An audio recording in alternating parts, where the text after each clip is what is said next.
Thank you very much for hanging in to the end here. I want to start by thanking the Roxanne and the seminar class for holding this event, and to SMUIS for hosting it today. And I just want to make a comment that really wonderful events that SMUIS was describing earlier, and the networking event, I think, is one of the great innovations that the Environmental Society has done, and so I hope that goes really well again this year. It's a really excellent opportunity for the students to really connect up with the outside world. So yes, I also want to thank the preceding speakers for sticking on time, which gives me 15 minutes now. The check is in the mail. I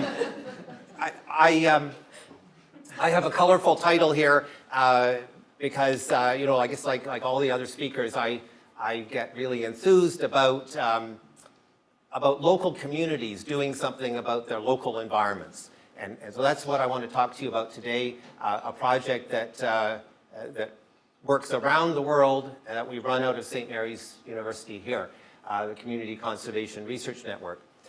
So I want to get into that, and one thing I've realized over the years, let's see if anybody's awake here. Who here lives somewhere in some place?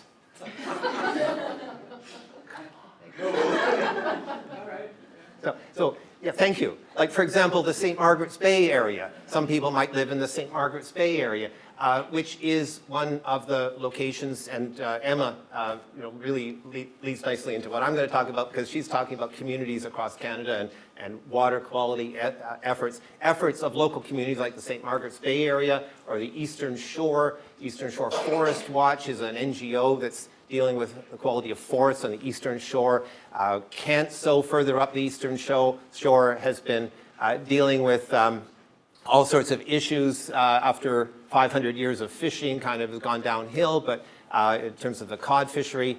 Meanwhile, on the other side of Nova Scotia, Digby Neck has been a real strong community effort to keep up their quality of life by basically lobbying against a quarry going in on Digby Neck in the Bay of Fundy. So, all sorts of initiatives around the world. And so if you basically wander around Nova Scotia, you'll find hundreds of these local initiatives of communities doing something about their local environment.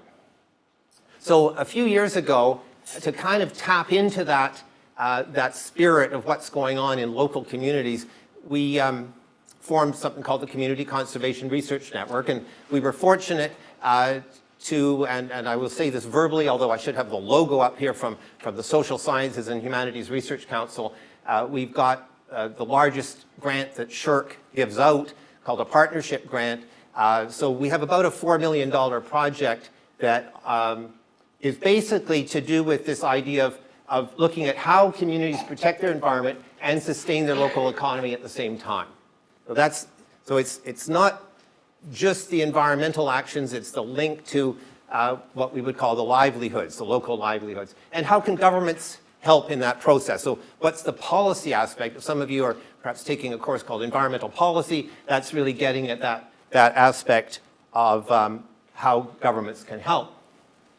So we've grown from 11 sites that we've been working in to over 20, and we've just actually had a meeting just before this session where we were looking at all the sites, and we're probably up over 30 sites.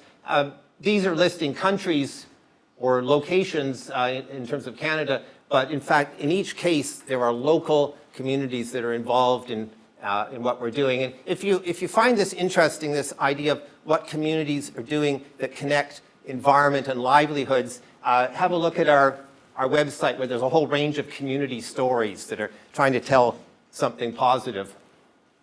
And I'm just going to mention a couple of those very quickly. Out on the west coast of Canada, on the west coast of Vancouver Island, about as far as you can get from here within the country, the Nachalneth people, it's like the Mi'kmaq people here. The Nachalneth are the indigenous people on the west coast of Vancouver Island. They are developing their fishing activity in a sustainable way, and so their focus is on fishing communities and how to make those sustainable. So clearly that's connecting environment and livelihoods together. Labrador, the Innu indigenous people, and this project's not just about indigenous people, but I'll start with those two examples. With the Innu people, caribou, unlike salmon on the west coast of Canada, caribou are the iconic species, the culturally crucial species. And so they're looking at caribou migrations and how that's affected by climate change in the local community areas. Down in a wonderful spot on the coast of Mexico, kind of south of Cancun, there's some small communities that are dealing with the connection of tourism development with environmental quality, and so how does that combine together while preserving local coral reef areas? And finally, just as an example, in a small place in Thailand, in Asia, where the local community is connecting together natural resource-based activities with a kind of a home-based tourism, a very local appropriate tourism activity. So these are just four, and 4 is a good number to present in my many minutes that I have here. But we've always thought, what about all those other communities? What about those communities that you pass as you wander around Nova Scotia? Those hundreds of communities in Nova Scotia, in Canada, in every other country of the world. Is there some way that we can provide a forum for those communities and those who work with those communities, like researchers, government managers, anybody that's working with local community, to basically tap into sharing their stories? So a bit like the stewardship map that Emma was describing in a Canadian context, we're looking at developing something we call Communities in Action, and actually within about 3 weeks from now, we'll be doing a kind of global launch of this new initiative that's to do with crowdsourcing. So we're looking at crowdsourcing from around the world, examples of local communities, and you're the first people to see this screenshot of what we're looking to do. So unlike Emma's example that had of stewardship across Canada that has what looks like hundreds of examples here, you'll see here there's basically 4 on this map. What we're looking to do is start to invite people from around the world to tell their story and put their community on the map.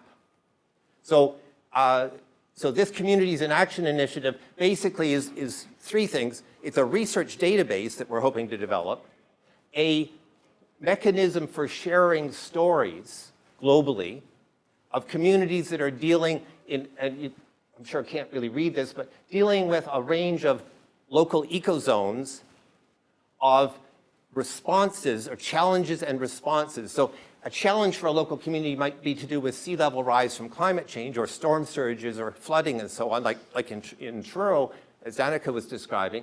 A response might be through some kind of infrastructure, or it might be through some kind of education process, public participation, and so on. So we're trying to document the challenges and the responses from a local community level. And so that'll be launched in a few weeks. And if you have a particular community that you kind of have a passion about, whether it's where you're from or what a place you study, this is going to be open for people around the world to contribute to.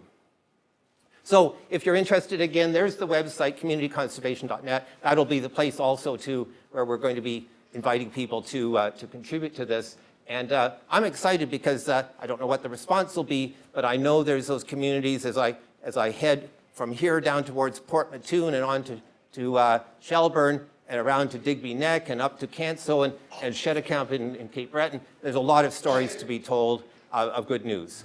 Thanks very much.